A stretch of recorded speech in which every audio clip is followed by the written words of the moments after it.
우리가 어머니 뱃속에서 나와 인생을 살기 시작하면 그때부터 고난은 피할 수 없습니다. 그렇죠?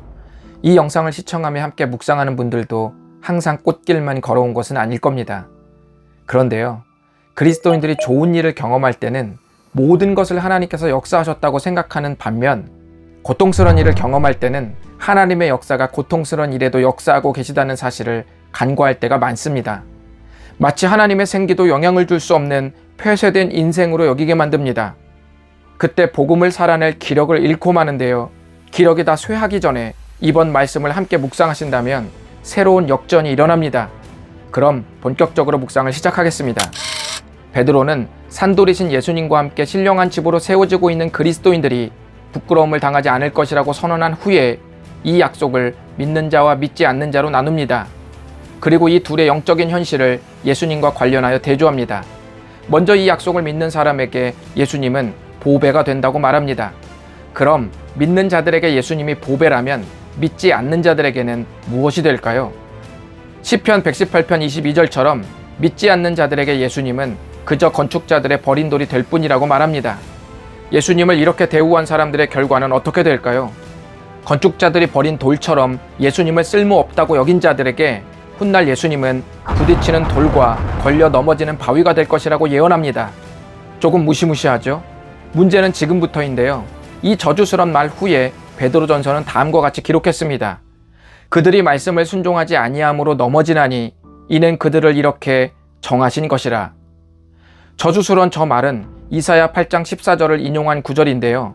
하나님은 예수님께 불순종한 자들이 넘어지는 것마저 하나님께서 정하셨다고 말씀합니다. 정해놓으셨다고요? 악역을 정해놓았다는 말은 현대인들이 받아들이기 힘듭니다. 넘어지는 사람들을 하나님께서 정하셨다면 그 사람들은 잘못했을 때 회개할 기회도 주지 않고 정해놓은 대로 불순종하게 만들었다는 말인가요? 이해하기 힘듭니다.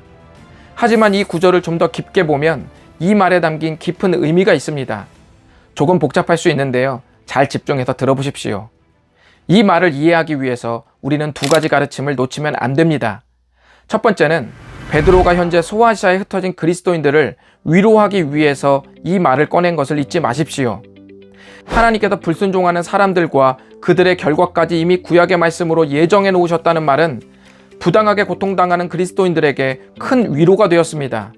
왜냐하면 하나님께서 일하시는 영역이 그리스도인의 삶뿐만 아니라 불의를 일삼는 자들까지임을 깨닫게 될 때에 우리는 또 다른 믿음의 시야를 갖게 되기 때문입니다. 서두에 말씀드린 것처럼 고난을 당할 때 우리는 하나님께서 이 고난에 역사하지 못하고 계시다는 정서 속에 갇혀버립니다.